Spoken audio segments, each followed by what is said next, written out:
আসসালামু আলাইকুম। ঈদ মোবারক, ঈদ মোবারক, ঈদ মোবারক। কেমন আছেন সবাই? টেস্ট অ্যান্ড টেলস উইথ সালমার একটি নতুন পর্বে ঈদের ভ্লগে আপনাদের সবাইকে অনেক অনেক আমন্ত্রণ জানাই।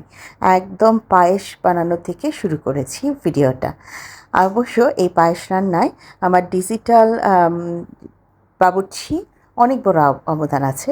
আমার এই জেনজি সময়ের ডিজিটাল বাবুর্চি তিনি আমাকে অনেক হেল্প করেছেন। আমি অন্য আরেকটা কাজে অনেক বেশি ব্যস্ত ছিলাম। তাকেই বলেছিলাম যে তুমি একটু পায়েসটা নেড়েচেড়ে দেখে ঠিক করে করো। এই যে তিনি গান শুনছেন এবং পায়েস নাড়াচাড়া দিচ্ছেন। তো তার হাতে পায়েসের দায়িত্বটা দিয়ে আমি অন্য একটা কাজ করছিলাম বলে আমি পুরো টাইমটা এবার পায়েসে দিতে পারিনি। তবে তিনিও খুব খারাপ রান্না করেনি, মাশাআল্লাহ প্রথম হিসাবে যথেষ্ট ভালো পায়েস রান্না করেছে। গাইডেন্স আমার থাকলেও রান্নাটা তিনিই করেছে, শেষ করেছে। যাই হোক, এই যে এখন পায়েসটা বেড়ে রাখছি, এই বাটিটা বের করলাম। অনেক দিন পর মনে পড়লো এরকম একটা বাটি ভর্তি পায়েস আমি আগে আমার বাসার পার্টিগুলোতে দিতাম। তো আজ না হয় আবার নতুন করে এই বাটিতেই পায়েসটা রাখি। তো এই বাটিগুলো কিন্তু সিরামিকের এবং এগুলো ব্যাংকক সিরামিকের ছিল। আমি ভুটান থাকতে এই কুকারিজগুলো কিনে এনেছিলাম। এগুলোর কথা বেমালুম ভুলে গিয়েছিলাম, এখন মনে পড়ায় আজকাল বের করে ব্যবহার করছি। আর আমি যে বলছিলাম যে আমি একটু ব্যস্ত ছিলাম, সেই জন্য আমার মেয়ে পায়েস রান্না করেছে। আসলে আমি একটু কাবাবের জন্য সমস্ত কিছু রেডি করছিলাম। অন্যদিকে একটু মিট বল বানিয়েছি, যেটা দিয়ে আমার পরবর্তীতে চিকেন কোফতা কারি বানানোর একটা প্ল্যানিং আছে। তো এই সাইডের কাজগুলো করতে আমার এত সময় চলে যাচ্ছিল যে টানা চুলার পাশে দাঁড়িয়ে থেকে পায়েস রান্না করার মতন আসলে অতটা সময় হাতে ছিল না। মেয়ের বড় হওয়াতে এবার এই আরামটা পেয়েছি, মেয়েকে পায়েসের দায়িত্বটা দিয়ে দিতে পেরেছি। এই যে সমস্ত কিছু রেডি, আগামীকাল ঈদের দিন সকালবেলা সবাই পায়েস খাবে, সেই জন্য এটা রেডি করেছি।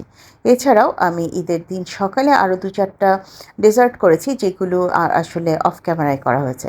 আর এটা কি সেটাও একটু বলে দিই। এটা হচ্ছে, এই যে দেখুন, আমি এখানে চিকেন বল টাইপের বানিয়েছি। এগুলো আমি কোফতা কারি হিসাবে ব্যবহার করব। আমি এখানে চিকেনের ব্রেস্টের অংশ, সাথে আদা বাটা, রসুন বাটা, একটু লবণ, testing salt, soya sauce, oyster sauce এবং গোলমরিচের গুঁড়া, লাল মরিচের গুঁড়া আর গরম মশলার গুঁড়া সব কিছু দিয়ে ব্লেন্ড করে নিয়েছি। তারপর এটাকে একটু ফ্রিজে রেখে দিয়েছিলাম। একটু জমাট হবার পর এই যে আমি এভাবে 2 চামচ দিয়ে এই কোফতার মতন এখানে ছেড়ে দিচ্ছি। খুব ভালো রাউন্ড শেপের করিনি, এটা একটু অ্যাব্রোথ থ্যাব্রোথ শেপেরই হয়, কারণ কোফতা কখনোই খুব ভালো রাউন্ড শেপের হয় না। তো যাই হোক, আমি আমার মতন করেই চেষ্টা করেছি এটা করতে। মাশাআল্লাহ, এটা যখন ফ্রাই করে আমি টেস্ট করেছি, খুবই মজার ছিল। আপনারা চাইলে এরকমভাবে মিটবল বানিয়ে বাচ্চাদের টিফিনে দিতে পারেন। আমি তো অবশ্যই এরকম করে পরবর্তীতে মিটবল বানিয়ে আমার বাচ্চাদেরকে খাওয়াবো। আবার চাইলে এইটা দিয়েই আপনারা চিকেন কোফতা কারি করতে পারেন। আমি এখনও কোফতা কারিটা বানাইনি, যখন বানাবো অবশ্যই আপনাদের সাথে শেয়ার করব। প্রথমে এই কোফতাগুলোকে বানিয়ে ঠান্ডা করে আমি ডিপ ফ্রিজে রেখে দিয়েছি। আমার সময় সুযোগ মতন যখন আমার বাসায় কোনো গেস্ট আসবে, জাস্ট চটজলদি আমি এটাকে কোফতা কারি করে সামনে দিয়ে দিতে পারবো। এই আইটেমটা এবার ফার্স্ট টাইম আমি বানালাম, আমার কাছে কিন্তু দারুণ লেগেছে আইডিয়া। সবসময় তো দেখা যায় চিকেন নাগেট কিংবা চিকেন ডোনাট এই টাইপের কিছু বানাই। তো এবার একটু ডিফারেন্ট কিছু বানালাম, যেটা ফ্রাই করে দিলেও আমার বাচ্চারা খুব আনন্দের সাথে খেয়ে নিচ্ছে, আবার যেটার কারি করে দিলেও ওরা খুব আনন্দের সাথে পোলাও কিংবা পরোটার সাথে খেয়ে নিতে পারবে। এটা পরদিন যখন কোরবানির মাংস বাসায় এসেছে সেই সময়ের একটা ক্লিপ। আসলে ঢাকায় আমার 1 ভাগ কোরবানি দেয়া হয়। এটা আমি আমার ছোটো বোনের সাথেই দেই। আমার মা, বাবা, আমার ছোটো বোন, আমরা মিলে একটা গরুর কোরবানি হয়। সেখানে আমি 1 ভাগ রাখি। আর আমার হাসব্যান্ড কোরবানি দেন তার দেশের বাড়িতে, মানে আমার শ্বশুর বাড়িতে। সেখানে আমার শাশুড়ি, আমার বাকি দেবররা, আমার হাসব্যান্ড সবাই মিলে ওখানে আরেকটা কোরবানি হয়। তো যে কারণে দেখা যায় যে আমি ওটা আর আনি না। আমি ঢাকার অংশটাই যতটুকু বিলি বন্টন করে বাকিটা আমি রেখে রেখে রেখে খাই। তো এখানে ফার্স্টে যেটা করেছি, একদিকে অল্প একটু মাংস এখানে আমি বসিয়ে দিয়েছি। আমার ছোটো মেয়ে বলেছে সে ফ্রেশ মাংস দিয়ে বিরিয়ানি খেতে চায়। তো এখানে আমি প্রায় 1.5 কেজি পরিমাণ মাংস বসিয়ে দিয়েছি, যে ফ্রেশ অল্প করেই রান্না হবে এবং অল্প করেই খাওয়া হবে। ঈদের দিন খুব ভোরবেলা ফজরের পরপরই আমার হাজব্যান্ড এবং আমার বড় মেয়ে চলে গিয়েছিল গ্রামের বাড়িতে। সেখানে কোরবানি হয়েছে, সারাদিন সেখানে ছিল আমার শাশুড়ির সাথে। তারা ফিরতে ফিরতে সন্ধ্যা হয়ে গিয়েছে। তো আমিও সারাদিন ভীষণ ব্যস্ত ছিলাম এই মাংস গোছানো, কাটাকাটি, এগুলো পরিষ্কার করা, ফ্রোজেন করা। যদিও গরুর ভুঁড়ি কখনোই আমি আমার বাসায় আনি না। কেউ যদি আমাকে পরিষ্কার টরিষ্কার করে রান্না করে খাওয়ায় তাহলে আমি খাই, কিংবা কেউ যদি ফুল প্রসেস করে দেয় তাহলে হয়তো বা আমি রান্না করি, বাট কখনোই আমার বাসায় এগুলো আনা হয় না। তো গরুর ভুঁড়ি পরিষ্কারের ঝামেলা আমার ছিল না, সেগুলো আমি অনেক আগেই বিলি বন্টনের ব্যবস্থা করে দিয়েছিলাম। একদিকে আমি একটু বিরিয়ানির জন্য মাংস কষাচ্ছি, আর এখানে আমি 5 কেজি পরিমাণ মাংস নিয়েছি, এটা এখানে কষাচ্ছি। আর এই যে বিরিয়ানির জন্য যে মাংসটা আমি একটু আগে কষিয়ে রেখেছি সেটাকে একটু সাইড করে এখন অল্প পরিমাণে আমি এখানে 2.5 পট চাল নিয়েছি। এরকম অল্প পরিমাণে একটুখানি বিরিয়ানি রান্নার জন্য পোলাওয়ের চালটা ভালো করে ভেজে নিচ্ছি। পাশে গরম পানি দেওয়া হয়েছে, সেখান থেকেই পানি দিয়ে দিব। আর তারপরে মাংস যেটা আমি কষে রেখেছি সেটা অ্যাড করে দেব। আর সব কিছুর মধ্যে তো অবশ্যই বিরিয়ানি মশলা ছিল। আমি আসলে সেভাবে কোনো রেসিপি আপনাদের সাথে শেয়ার করছি না, আমি প্রচণ্ড ব্যস্ততার মধ্যে দিয়ে ছিলাম। অনেক ক্লিপ আছে যেগুলো ভেবেছি আমি নিয়েছি, আসলে আমার সেগুলো নেওয়াও হয়নি। আমি যেগুলোকে ভেবেছি যে আমার কাছে রয়ে গেছে, আমি এই ক্লিপগুলো অ্যাড করতে পারবো, সেই ক্লিপগুলো এখন যখন আমি ভিডিওটা রেডি করছি তখন খুঁজে পাচ্ছি না, কিংবা অন্য কোনো ফোনে আমি ওটা রেখেছি যেটা এখন আর এখানে পাচ্ছি না। তো দেখা যাচ্ছে যে অনেক কিছুই রান্না হয়েছে যেগুলো আপনাদের সাথে সেভাবে শেয়ার করা হয়নি আমার। তো এখানে আমার রান্নাটা যে ঝাল মাংসটা যেটা সেটা এখানে প্রথম কষানোটা চলছে। আমি কোরবানির মাংসে কখনোই কোনো পানি অ্যাড করি না। মাংস নিজস্ব যে পানি আছে সেটাই ধীরে ধীরে বের হয়ে এসে মাংসটা কষানো হয়। আমি খুব ডিম আছে এই মাংসগুলো কষাই। তো দেখা যায় আমার রান্নাটা হতেও অনেকটা সময় লাগে। তো এদিকে আমার পোলাওটা কিন্তু প্রায় হয়েই গিয়েছে, মানে আমি যে বিরিয়ানি রান্না করব সেটার পোলাওটা কিন্তু বেশ ভালোভাবেই হয়ে গেছে। এখন জাস্ট খালি মাংস যেটা আগে রান্না করে রেখেছিলাম সেটা অ্যাড করে দিব। আমি মাংসটা রান্নার সময় প্রথমে ওখানে অনেকটা বিরিয়ানি মশলা দিয়ে দিয়েছি, এবং অলরেডি আমি যখন এটা ঢাললাম একদম বিরিয়ানি মশলার গন্ধে পুরো রান্নাঘর মৌ মৌ করছিল। নিজের রান্না বলে বলছি না, বিরিয়ানি মশলার প্রশংসা করছি যে বেশ ভালো একটা বিরিয়ানি মশলা ইউজ করেছি। তো সব কিছু মিলে মোটামুটি রান্না শেষ হতে হতে আমার সন্ধ্যা 6:30 প্রায় হয়ে যাচ্ছিল। তখন পর্যন্ত আমি ফ্রেশ হতে পারিনি, গোসল করতে পারিনি। আসলে আমার কাছে মাংস এসে পৌঁছাতে পৌঁছাতে প্রায় 2:30, পৌনে 3টা। তারপর সব কিছু আমি গুছিয়েছি, দারোয়ানদেরকে দেয়া, গরিব লোকজন যারা আছেন, যারা কোরবানি দিতে পারেনি তাদের কাছে দেয়া, পাড়ার প্রতিবেশীকে একটু দেয়া, এবং পরবর্তীতে আত্মীয়স্বজনের প্যাকেট গুছিয়ে রেখে আমার নিজের জন্য কিছুটা গুছিয়ে রেখে এগুলো করতে করতে আসলে অনেক বেলা হয়ে গেছে। খালাকে পেয়েছিলাম মাত্র 40-45 মিনিটের জন্য। তো উনি তার মধ্যেও আমাকে বেশ ভালো হেল্প করে গেছে। তো তারপরে বাকি কাজ যেহেতু নিজে হাতে একা একা করতে হয়েছে সেই জন্য অনেকটা সময় চলে গিয়েছে। এখানে আমি যে ঘিটা দিলাম এটা আমি জ্যোৎস্না কাজল আপুর কাছ থেকে নিয়েছি, মাশাআল্লাহ খুবই ভালো একটা ঘি।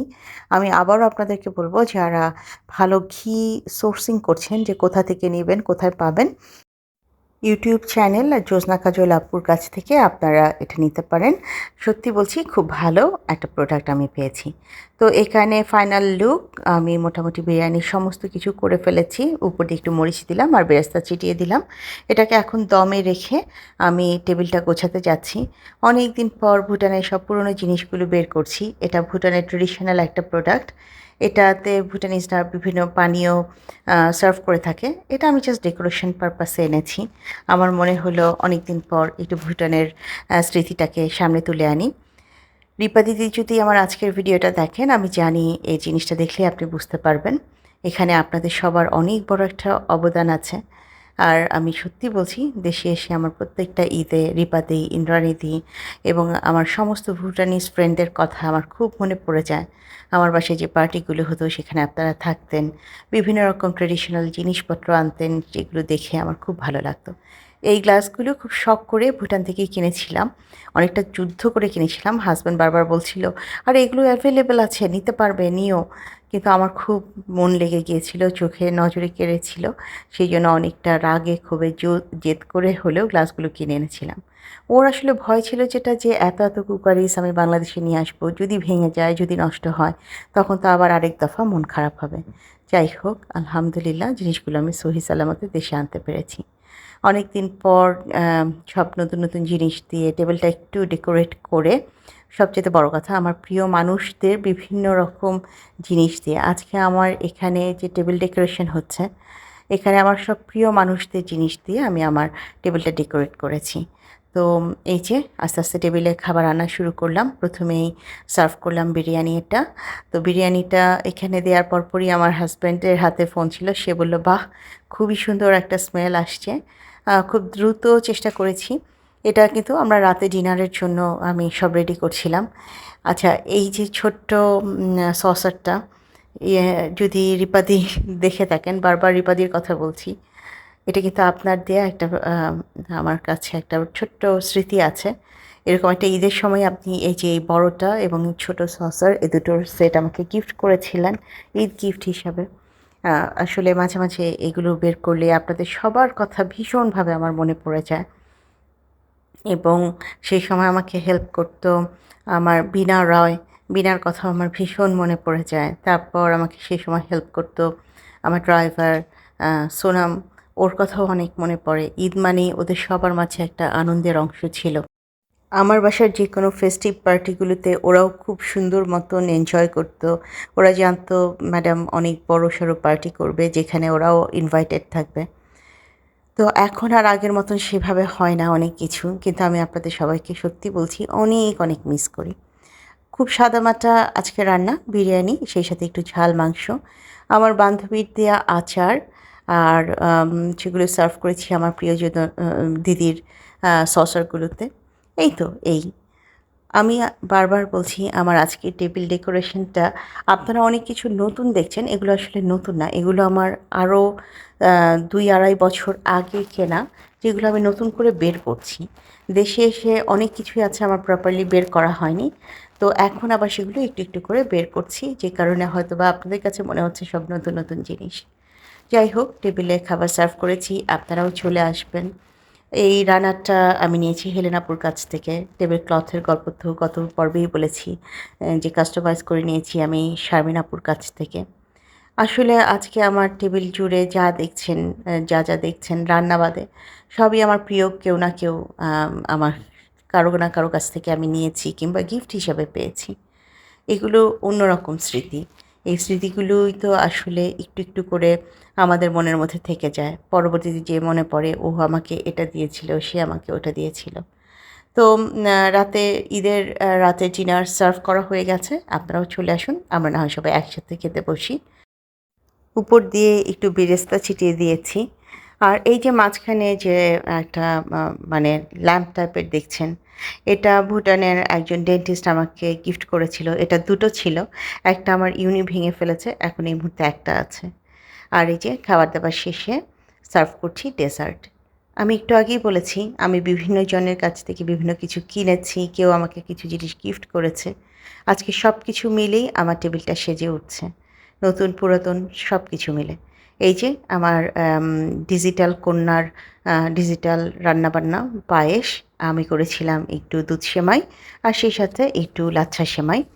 আর আরও অনেক কিছুই আসলে করার ইচ্ছা ছিল। সারাদিন যেহেতু হাসব্যান্ড আর ছোটো মেয়ে বড় মেয়ে ছিল না, একটু মনটা খারাপ লাগছিল ওদের জন্য। আমি রান্নাবান্নাগুলো অফ ক্যামেরায় করে রেখেছি। ঘর গুছিয়েছিলাম, সেই ফুটেজগুলো নেওয়া হয়নি কিংবা সেই ফুটেজগুলো এখানে নেই বলে অ্যাডও করতে পারিনি। এটা ঈদের পরের দিন। তো আমরা সবাই একটু বসুন্ধরায় চলে গিয়েছিলাম আমার ছোটো মেয়ের বায়নায়। তার কিছু জিনিস রাইডে ওঠার ইচ্ছা আছে। অন্যদিকে আমার বড় মেয়ের বায়না ছিল সে মাইকেল জ্যাকসনের বায়োগ্রাফির উপরে যে মুভিটা নতুন এসেছে সেটা দেখতে চায়। তো ভাবলাম ২ মেয়েরই যখন বায়না আছে তাহলে তাদের বায়নাগুলো একটু পূরণ করে দিই। অন্যদিকে আমি এবং ডাক্তার সাহেব গিয়েছিলাম বনলতা এক্সপ্রেস দেখতে, কিন্তু সেখানে বনলতা এক্সপ্রেস পাইনি, বাট বনলতা সেন মুভিটা এসেছে, যেটা আমরা এবার দেখতে পারিনি। ইনশাআল্লাহ খুব শিগগিরই দেখব। কিন্তু আমার মেয়েরা মাইকেল জ্যাকসনের মুভিটা ভীষণ এনজয় করেছে। আর সেই সাথে তো এই যে এইসব রাইড-টাইড তারা খুব এনজয় করেছে। তো এখানে ওরা অনেক কিছু করেছে, তার মধ্যে এই রাইডের একটুখানি ক্লিপ আপনাদের সাথে অ্যাড করে দিচ্ছি।